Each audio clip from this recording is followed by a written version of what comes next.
One night, deep in the forest, a woman takes part in a strange ritual with a female shaman. The shaman drives a stick into a centipede, lifts it high, and fixes a hard stare on the woman, testing whether she is truly ready to summon a spirit. A week earlier, at a school volleyball match, the team led by Busaba wins. Oddly, Busaba shows no joy. After the game, she pulls a classmate aside, saying there is something important to handle. Soon after, in the school bathroom, Busaba corners a student named Ya. With a cold look and an icy tone, she forces Ya to hand over money and to drink from a hose. Terrified, Ya promises to get her father to transfer the cash that night.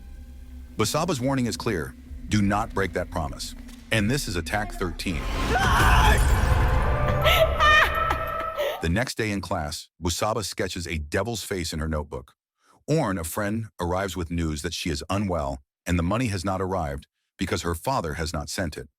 Busaba orders everyone to meet in the gym that night and tells them to make sure Ya comes. As Orn turns away, Busaba yanks her hair and warns her not to make the same mistake again. A teacher walks in just in time and the tension breaks. The teacher introduces a transfer student, Jindara, who has moved because her mother works in the city. After class, Orn quietly advises Jindara to be careful at this school, especially around Busaba. Before she can say more, a student named Hong joins them. Hong turns out to be Jindara's old friend from her previous school. Jindara is surprised. Then the mood shifts when a fried chicken bone lands on their table. Busaba threw it, claiming her shoe was smeared with dog dirt. Hong drops to her knees to clean the shoe, while Jindara freezes, stunned by what she is seeing. That night on the court, Ya begs Busaba for more time to pay. Busaba answers with cruelty, slamming volleyballs into Ya's body again and again. Jindara has had enough. She steps forward and challenges Busaba to a one-on-one match. If Jindara loses, she will back off. If Busaba loses, the violence ends. Jindara wins with ease. Furious, Busaba lunges at her, but the coach arrives and stops it. Later, Jindara talks with her friends about who Busaba really is. Ya shares that Busaba took a year off school because she was pregnant and then had an abortion. When she returned, she was different, harsher, more unhinged. Even so, teachers favored her because she brought the school trophies and top grades. As they talk, Jindara spills chocolate on her skirt and heads to the bathroom to clean up. There she notices a handsome boy behind her. He is Gun, Busaba's boyfriend. The surprise stings because Jindara has already fallen for him at first sight. The next day, Busaba calls Jindara to the school rooftop. She says that whatever tension exists between them should end, so it does not ruin their futures. Jindara is unsure, but she finally takes Busaba's hand and agrees to make peace. In her heart, she wants to let go of her own past trauma, the memory of accidentally pushing a bully off a rooftop back in middle school. But that night, things shift. Jindara and Gun start growing closer through messages and photos. At first it is playful, but Gun soon shows real interest, even asking to meet her in person. The following day, Busaba tells Jindara that she has taken on a tutoring job and no longer needs money from bullying others. She asks Jindara to come with her for support, since it is her first day.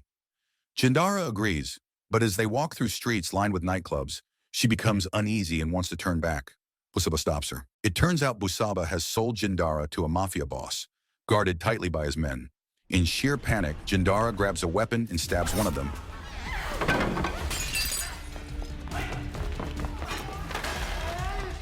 Then manages to escape and run to safety. The next day, she confronts Busaba in fury. But Busaba pretends to know nothing and twists the situation, placing all blame on Jindara. Only then does Jindara realize that Busaba has been recording everything, making it look like Jindara is the bully all along. That night, overwhelmed, Jindara cries in her room and calls her mother. She says she wants to transfer schools because the bullying here is far worse than anywhere before. Her mother tries to calm her, promising to speak with the school soon. Not long after, Jindara receives a message from Gun asking where she is. She hesitates, afraid he might just be using her. But Gun insists that he means everything sincerely. They plan to meet. Before Jindara can arrive, Busaba shows up first. She grabs Gun's phone and throws it, accusing him of cheating. Gun, fed up and exhausted, pushes her away and says their relationship is over. Jindara watches from hiding, panics, and runs, while Gun goes back to retrieve his phone. In a rage beyond control, Busaba stabs him.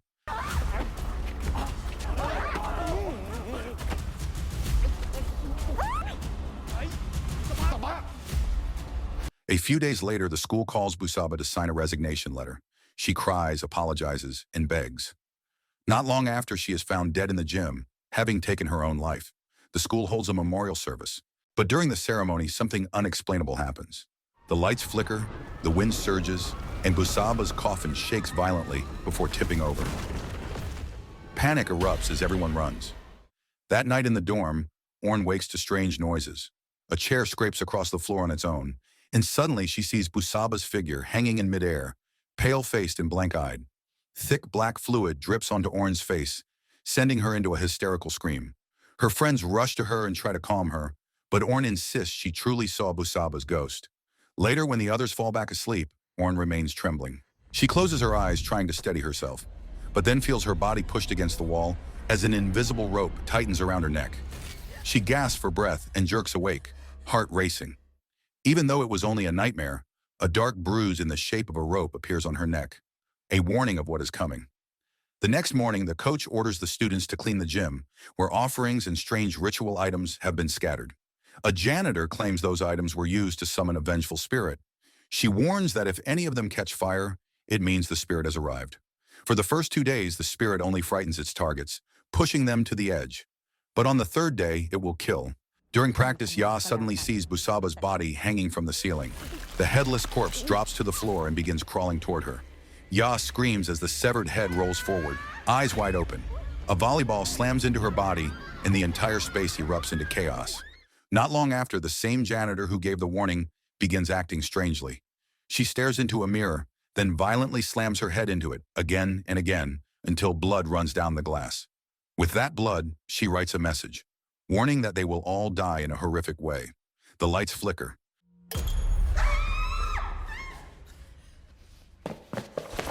When they come back on, she is gone. She suddenly lunges from the shadows and grabs Jindara by the throat. The others shove her back and trap her inside a stall, trying to help Jindara catch her breath. But the horror does not stop. The woman begins laughing, a sharp, piercing sound that fills the room. She tears open the curtain and screams, sending panic through everyone. They try to run, but the door slams shut under a supernatural force. The woman steps closer, picks up a shard of broken mirror, and approaches. Just before she reaches them, Gun bursts through the door and tackles her. The possession breaks instantly. Everyone stands frozen, breathing hard, realizing how close they came to death. The woman is taken to the hospital while Gun explains that the same spirit is now after him as well. He brings Jindara and the others to a powerful spiritual healer known for expelling spirits. The healer confirms that an extremely strong vengeful spirit has indeed been called forth. Jindara asks if there is a way to stop it. The healer requests a sacred blade. As the assistant brings it, everyone watches closely, but suddenly the healer stabs himself, nearly dying on the spot. The spirit has already reached him. He forces himself through one final chant and flings the blade away, warning with his remaining strength that the spirit is far too powerful to control. The only way to stop the curse is to find the person who summoned the spirit and pour filthy water over both the summoner and the ritual objects. If this is not done within 3 days, no one will survive. After leaving, Jindara begins to piece things together. She wonders if Busaba's friends were the ones who summoned her spirit, but Orn denies it. She says they all hated Busaba and only followed her to avoid being bullied themselves. Hong begins to suspect Busaba's father, since he never showed up at his own daughter's funeral. Gun then recalls something Busaba once told him. Her father was a heavy drinker who also practiced dark magic to attract wealthy women. He abused Busaba for years, which is why she ran away and lived in the school dorm. Jindara remembers the strange talisman that appeared after the funeral and becomes convinced that Busaba's father is the one who summoned her spirit. Orn mentions that she and Hong also did not attend the funeral, but Hong quickly tries to stop the conversation, insisting they should not accuse each other. Gun explains he could not attend because he was still recovering from being stabbed, though the wound suddenly begins to ache and bleed again.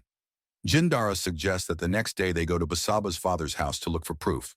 If they find nothing, then the next suspect is the volleyball coach, since he secretly had a relationship with Busaba and often asked her out.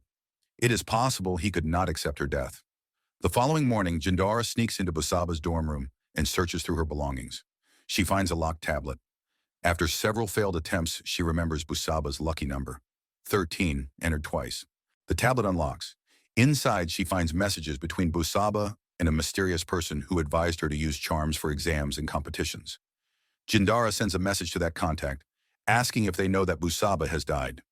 Meanwhile, her friends are already in the exam room waiting for her.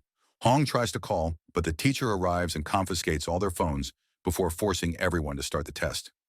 Back in the dorm, Jindara begins to sense something is wrong. A silhouette stands behind a curtain, but when she checks, it is only a shaking plant. The mattress behind her suddenly dense, as if something invisible is stepping toward her.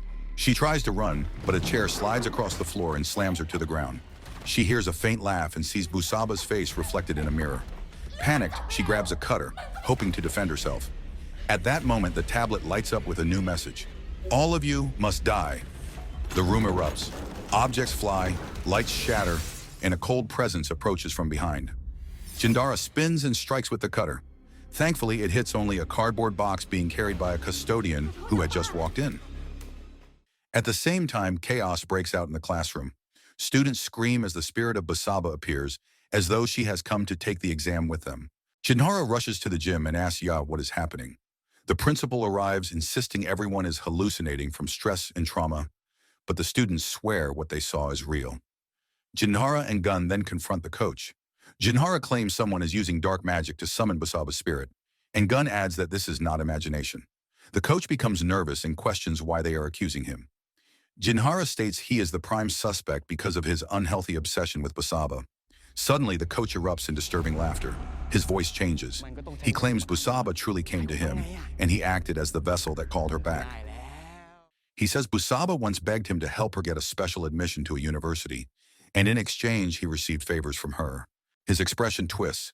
His words become delirious. He says the reason he called her back was not love, but something more tempting. His laughter fills the gym, horrifying everyone. Then just as quickly, the possession ends. The coach collapses to his knees in terror. Security restrains him, assuming he has lost his mind. Then a scream erupts from one of the students. Everyone looks up. Busaba's spirit hangs in the air above them, with her eyes wide open. Panic explodes. Students run in every direction. Only Ya remains frozen, because she cannot see anything at all.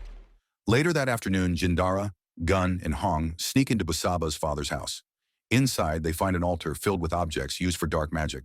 Jindara explains that this man abused Busaba while she was alive, and now, even after her death, he is still trying to control her spirit. They begin destroying everything in the room, but Jindara notices a wooden board, the same one she saw in the messages on Busaba's tablet. At that moment, Busaba's father appears at the top of the stairs, furious and holding a knife. He charges at them. Gun and Hong try to hold him back. Jindara splashes him with the foul water given to them by the shaman. He screams from the stench and runs upstairs. The water had been stored for 7 days and 7 nights, making it spiritually unclean. A moment later, Hong returns, breathless, carrying the cursed doll they have been searching for. Without hesitation, Jindara pours the remaining dirty water over it, hoping this will finally end the curse. But before they can even sigh in relief, the house groans. The ceiling cracks and Busaba's father falls through, landing on iron spikes below. His death is immediate and gruesome. Jindara and Gun panic, but there is no time to stop. They grab the doll and rush to the shaman, hoping he can complete the cleansing and end the nightmare. With a weak voice, Jindara asks if it is over. The shaman whispers to his assistant. The assistant turns to them and says they have done well. The shaman claims he will handle the final ritual alone. Jindara and Gun leave, unsure but hopeful. On the way, they stop at a shrine to pray, asking for forgiveness for both Busaba and her father, and for the hatred to end that night. As they walk back to the car, Gun checks his watch. He smiles in relief. The 3rd day has passed. He believes they are finally safe. But then Jindara realizes she left her phone at the house where the ritual took place. She goes back to retrieve it. On the way, she passes a small roadside shop selling charms and talismans.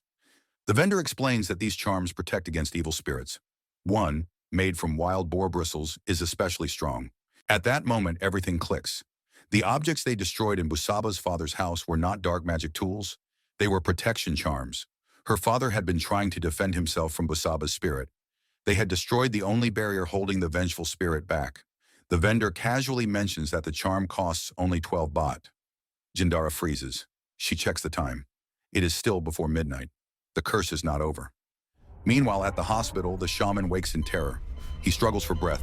Busaba's spirit stands over him, staring with pure rage. Only now is the truth revealed. The shaman was a fraud, someone who pretended to control spirits just to take money from desperate people. And Busaba's spirit tears him apart without mercy. Meanwhile, Gun is sitting alone in his car when his phone rings. A voice on the other end asks how Busaba died. The question shakes him, and he immediately ends the call. Suddenly, the lights inside the car begin to dim. The air turns cold. He glances toward the back seat, which appears empty at first. But from the darkness, Busaba's pale face slowly emerges, wearing a chilling smile. Gun tries to escape, but the doors lock tightly. Panicked, he attempts to start the engine. The vengeful spirit forces the car into motion, sending it speeding forward until it crashes into a concrete barrier. Hearing the crash, Jindara rushes over, breaks the window, and tries to pull Gun to safety. But metal beams above them collapse as if fate itself refuses to let Gun live. Gun shoves Jindara away to protect her. The car moves again on its own. Busaba's spirit appears and traps him inside. In an instant, his head strikes a metal pole and is severed. Jindara watches in horror as Busaba stands on top of the wrecked car, laughing before disappearing into the darkness. Shaken and furious, Jindara runs to the hospital to find the shaman. Instead, she finds him already dead. The ritual dagger lies on the floor. Jindara picks it up just as Hong receives a message from her. This is not over. Meet me at Busaba's house. Elsewhere, Ya receives the same message. But before she can react, stones tap against her window. She looks outside and sees Busaba's ghost reflected in the glass. She lifts her tablet to record, but the spirit appears suddenly in front of her. Ya screams as the pen in her hand falls and strikes a power outlet, causing a spark that shoots into her eye. She crawls in pain, but the spirit returns and snaps her leg. Her mother rushes in after hearing the noise, but the pen shoots straight into her eye as well, killing her instantly. At Busaba's house, only Orn and Hong remain. Orn is frightened and unsure, but Hong insists that repeating the summoning ritual and apologizing is the only way to end all of this. She says everyone else is already dead, and they are the last chance. Reluctantly, Orn offers her blood into the ritual bowl and calls for Busaba, asking for forgiveness. And here, the truth is revealed. Jindara and her group were the ones who caused Busaba's death. When Busaba learned about Jindara and Gun's relationship, she confronted them in anger. The struggle turned chaotic, and Busaba's neck struck a metal pole, killing her instantly. Fearing prison, they staged her death to look like suicide. Back in the present, Hong meets Orn's eyes with an icy expression. She reveals that she was the woman from the beginning who summoned Busaba's spirit. Hong speaks softly as if addressing someone behind Orn. Orn turns, and Busaba's ghost is standing there. In a single motion, Hong wraps her clothing around Orn's neck and strangles her to death. Moments later, Jindara arrives and sees Orn's body hanging, with Hong standing still and empty-eyed. Jindara demands to know why. Hong reveals that she loved Busaba. She would do anything for her even now. She accuses Jindara of pretending to be the victim when, in truth, Jindara caused everything. A brutal struggle breaks out. Hong, aided by Busaba's spirit, stabs Jindara with the centipede ritual blade, but Jindara manages to fight back and slices Hong's throat. As Hong's body lies on the floor, a centipede crawls from her shadow and burrows into Jindara's body. Jindara screams, trying to pull it out, but Busaba's spirit appears and whispers that this body now belongs to her. The room falls silent. Then Jindara rises slowly, her expression blank. Hong, barely clinging to life, crawls toward her and smiles in devotion. Jindara does not speak. Hong kneels and gently wipes the dirt from her shoes. The camera closes in on Jindara's face. It is no longer Jindara. It is Busaba. She has finally found her new body. So the moral of the story is, if someone throws a chicken bone at you, just go home and mind your business, because apparently volleyball, jealousy, and ghosts are a combo meal that nobody ordered.